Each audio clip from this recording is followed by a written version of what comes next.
안녕하세요. 원피스 도서관 원도입니다. 드디어 조로의 각성에 대한 중요한 정보와 오로성을 공략할 수 있는 유의미한 정보들을 소개해드리려고 합니다. 여러분, 조로가 로브로치를 이겼다고 생각하시는 분들이 많은데요. 엄밀히 말하면 승부를 내지 못했습니다. 물론 조로가 로브로치에게 굉장히 치명적인 상처를 입히고 거의 끝내기 직전까지 몰아간 건 맞습니다. 중간에 징배가 말리지 않았으면 조로가 확실히 끝장냈을 것이라고 저도 의심하지 않는데요. 그래도 로브로치가 전의를 완전히 상실하지 않았기 때문에 로브로치가 어떤 카드를 꺼낼지는 알 수 없었습니다. 그래도 로브로치가 루피의 기업 핍스와 싸울 정도로 강자는 맞으니까요. 그렇다면 징배는 왜 이렇게 다급하게 조로를 전장에서 이탈시켰을까요? 그리고 징배는 로브로치를 조로와 함께 그냥 처치해버렸으면 안 됐을까요? 징배가 조로를 황급히 이끌고 돌아간 이유는 에그헤드에서 탈출하기 위함이었습니다.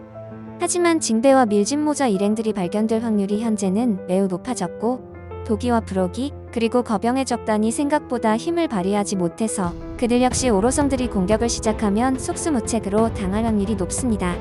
그렇다면 거병의 적단의 엘바프의 함선 근처에 존재하는 보니와 프랑키 그리고 도착하게 될 조로까지 오로성과 전투는 필연적으로 발생할 것으로 보입니다. 현재로서는 오로성에게 루피마저 데미지를 못 주고 있는데요. 여러분, 오다는 이미 우리에게 오로성의 정체에 대해서 많은 정보를 흘리고 있습니다. 루피는 이미 오로성들에 대해서 불사신이라고 확정지었고 도리와 브로기 역시 불사신이라는 것이 무엇이냐고 물었을 만큼 불사신을 강조하였습니다. 그리고 무슨 짓을 하더라도 부활한다는 메시지를 남겼습니다. 그렇다는 것은 이들을 처치하기 위해서는 기존에 존재하는 개념으로는 공략이 불가능하다는 것을 의미한다는 것인데요. 유일하게 이것들을 해낼 수 있는 단서가 밀짚모자 일행 중에 존재한다는 것입니다. 여러분, 현재 오로성의 상황은 상당히 심각한 상황인데요. 원피스 1114화에서 베가펑크의 방송으로 공백의 100년, 조이보이 등 정부가 철저히 숨기는 것들마저 폭로되는 초유의 사태가 벌어졌고 이제까지 보이지 않았던 모습을 보이게 되는데요. 상당히 당황하는 모습을 보이며 발등에 불이 떨어진 오로성은 전보벌레를 부수는 것을 넘어 섬에서 생명 반응이 느껴지는 모든 것을 부숴서라도 방송을 막는 것으로 전략을 바꿀 만큼 다급해졌다는 것입니다. 이에 의심가는 전보벌레들을 부수며 분투하지만 방송의 송신지를 찾을 수 없어 베가펑크의 폭로가 멈추지 못하고 있기 때문에 밀짚모자 일당이 혹시라도 눈에 띄게 된다면 목숨을 장담할 수 없을 것이라는 겁니다. 오로성의 정체는 무엇일까요? 지금부터 가장 뜨거운 논쟁거리에 대해서 이야기해보겠습니다. 일단 오로성의 비정상적인 퍼포먼스를 보면서 우리들은 하나하나 그들을 파헤치기 시작했습니다.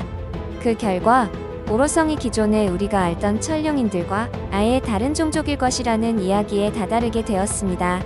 가장 유력했던 시점이었죠. 세턴성이 본격적으로 능력을 선보이기 시작하고 세턴성의 능력 외에도 세턴성에 계속되는 묘한 대사들 때문에 팬덤 사이에서 지속적으로 이것들이 언급되기 시작하였습니다. 이 이야기의 핵심은 오로성이 환수종 능력자가 아니라 인간으로 위장한 이계의 존재라는 점입니다. 이렇게 되면 자연스럽게 니코 로빈이 찾고 싶어하는 역사의 진실과 세계 정부가 감추고 싶어하는 세계의 진실 중 일부가 세계를 지배하는 이들은 인간계의 존재들조차 아니다라는 충격적인 결론에 도달하게 됩니다. 그렇다면 이 악마의 형상을 하고 있는 오로성들을 공략하기 위해서는 어떤 방법이 있을까요? 지금부터 그 대답을 조로와 또 한 명의 히든카드로 설명해 보겠습니다. 오다는 오로성에 대한 설정에 악마에 매우 흡사한 설정을 부여하였습니다. 일단 등장부터 이제까지 보여주지 않았던 오망성을 통해서 등장하였고 그들의 실루엣이나 외형을 이계에서 등장한 악마에 가깝게 디자인하였다는 것입니다. 첫 번째로 저는 오다의 생각이 조로를 향하고 있다고 생각합니다. 결국 오로성들을 공략할 수 있는 키워드는 악마와 영혼, 그리고 영적인 것에 있다고 보이는데요. 오다는 아직 조로에게 부여한 사신과 악마의 떡밥을 풀지 않고 있습니다. 일단 와노쿠니 사건에서 힌트가 나왔다고 생각하는데요. 저는 상디와 조로의 대화에서 이 부분에 주목하고 싶습니다.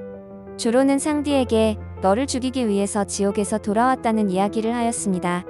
지옥이란 단어는 악마와 굉장히 밀접한 관계가 있고 돌아왔다는 것은 지옥에서 악마를 이겨야만 가능한 것이죠. 마치 오로성을 이겨내고 돌아온다는 취지로 해석할 수 있을까요? 그리고 과거 사보의 행적에서도 이 부분에 더욱 신뢰도를 높여주는 대사가 나옵니다. 원피스 1085화에서 사보는 세계의 꼭대기에 지옥이 있다는 대사를 보였습니다. 우리들의 상식과 개념 속 악마는 지옥이라는 공간에 살고 있으며 오다는 이미 지옥과 악마 오로성을 엮고 있었다는 것입니다. 그리고 지옥이라는 곳은 현생의 인물들이나 동물들이 죽고 나서 그 다음으로 이동하는 곳이기 때문에 사신과도 굉장히 밀접한 관련이 있습니다. 오다는 조로를 사신과 엮고 있으며 위에서 언급한 조로의 기술들이 대부분 악마와 도깨비, 사자를 베는 듯한 기술들이 많다는 것입니다. 그리고 원피스 1111화에서 나스주로성이 파시피스타를 베는 장면을 보면 이제까지 일반적으로 보였던 검술의 이펙트와 조금은 다르다는 것을 볼 수 있습니다. 결국 무형 이것의 타격을 주려면 폐기와 비슷한 개념이 존재해야 할 것이고 이것은 조로가 가지고 있는 무기들과 조로의 기술들에서 해답을 찾을 수 있다고 생각합니다. 그리고 현재 루피와 조로 사이드와는 다르게 써니호에 무사히 도착한 브룩에 대해서 주목해야 합니다. 브룩은 밀진모자 일행 중 유일하게 영혼을 베는 능력자고 브룩은 영혼을 조종하는 부활 열매의 진정한 힘을 깨달은 후에는 황천의 냉기를 이 세상의 불러와 검에 두루는 얼어붙는 참격을 사용하거나 맞는 즉시 소울 열매의 힘으로 억지로 결합시킨 영혼을 자신의 영혼 조작 능력으로 분리시키는 호미즈에게 즉사기나 다름없는 검술을 구사하고 즉 상대가 호미즈라면 설령 살아있는 태양이라도 뵐 수 있을 정도로 영혼 쪽 계열에서는 이미 최상위권에 올라있다는 것입니다. 원작에서는 과정이 생략되었지만 애니메이션에서는 프로메테우스의 뺨의 생채기를 낸 것으로 나올 정도로 웬만한 영혼은 전부 공략이 가능하다는 것이죠. 노래와 자신의 영혼을 이용한 최면수를 검술에 조합해 사용하는 등 심지어 조로가 사용할 수 없는 마검사와 같은 면모를 보이는 중이죠. 또한 한없이 실체에 가까운 강력한 에너지를 발하기 때문에 음악을 연주하면 더욱 강하게 사람들의 영혼을 떨게 만들고 때로는 대상에게 환상마저 보이게 할 수 있다는 것입니다. 마치 조로 앞에 등장한 사신의 환상을 브룩이 만들어낼 수도 있다는 것이죠. 그리고 유체 이탈이나 황천의 냉기를 불러오는 것 또한 가능하죠. 밀진모자 일당 중에서 냉기 속성의 공격을 할 수 있는 마검사이고 게다가 브룩은 물에 빠진다고 해서 영혼이 육체를 떠나지도 않습니다. 오다는 브룩을 설정할 때 이런 대사를 보여줬죠. 날 이 세상에 살게 하는 힘은 내장도 아니고 근육도 아닌 바로 혼이라고 하였습니다. 그리고 브룩이 베는 장면의 이펙트를 자세히 보시면 나스주로성이 베는 이펙트와 매우 흡사하다는 것을 발견할 수 있습니다. 여러분 역시 이 부분에 대해서는 확실히 비슷하다는 것을 보실 수 있을 겁니다. 브룩은 타인의 영혼을 직접 뒤흔들 수 있기에 성질은 다르지만 영혼을 다루는 능력인 소울 열매의 힘으로 만들어진 호미즈에게 강한 면모를 보입니다. 우리가 오로성들이 악마와 영체에 가깝다는 근거로 전혀 일반적인 데미지가 들어가지 않는 것으로 유추하고 있고 위에서 나열한 증거들을 카운터 칠 수 있는 것들을 브룩이 가지고 있다는 것입니다. 오다가 이제까지 보여준 브룩의 설정을 대입해보면 이게 가설 수준이 아닌 실제로 적용될 수 있는 굉장히 신뢰도 높은 수준의 증거라는 것입니다. 만약 오로성이 임의 영혼으로 이루어졌거나 악마의 영혼이 그들에게 개입하고 있다면 브룩의 능력이 큰 힘을 발휘할 것이며 카운터가 될 것입니다. 오로성들이 죽는다는 개념적 접근이 절대 아닙니다. 그들을 물러나게 한다는 것이죠.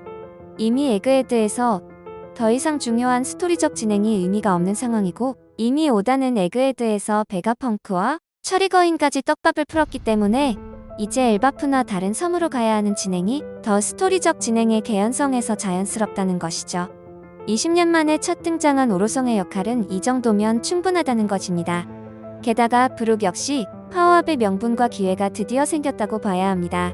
가장 자연스러운 그림은 오로성은 5명이고 이들을 전부 확정적으로 처치하는 그림은 나오지 않을 것이기 때문에 그러므로 조로나 브룩이 참전해서 오로성 몇 명을 베어버린 후 그들을 퇴각하게 만드는 그림을 보이는 것입니다. 자세히 생각해보면 오로성을 에그헤드에서 모두를 전멸시키는 그림은 어울리지 않습니다. 가장 어울리는 그림은 서로가 서로의 힘을 보여준 후 메인 게임은 뒤로 미루는 것이죠. 그만큼 오로성의 가치는 아직 많이 유효합니다. 위에서 언급한 내용 중 가장 중요한 부분은 조로를 지옥유황이 돌아왔다고 표현했고 사보는 오로성과 임을 직접 목격하였을 때 지옥이라는 표현을 하였고 현재 오로성들은 오망성을 비롯하여 수많은 것들에서 악마를 상징하고 있고 탈인간의 모습을 보이고 있다는 것입니다. 게다가 마치 영체로 이루어진 것처럼 그들에게는 데미지조차 들어가지 않고 있습니다. 계속해서 조로를 생각할 수밖에 없다는 것이죠. 오로성에게 유일하게 데미지를 입힐 수 있는 이 두 명의 증거들, 여러분들은 어떻게 생각하나요? 반박 가능한 의견이 있으신 분들은 댓글로 남겨주시면 유심히 관찰하도록 하겠습니다. 여러분들의 엄청난 아이디어 기다리겠습니다. 오늘 영상은 여기까지입니다. 재미있게 보셨거나 재미없게 보셨다면 구독, 좋아요 해주실 거죠? 사랑한다고요.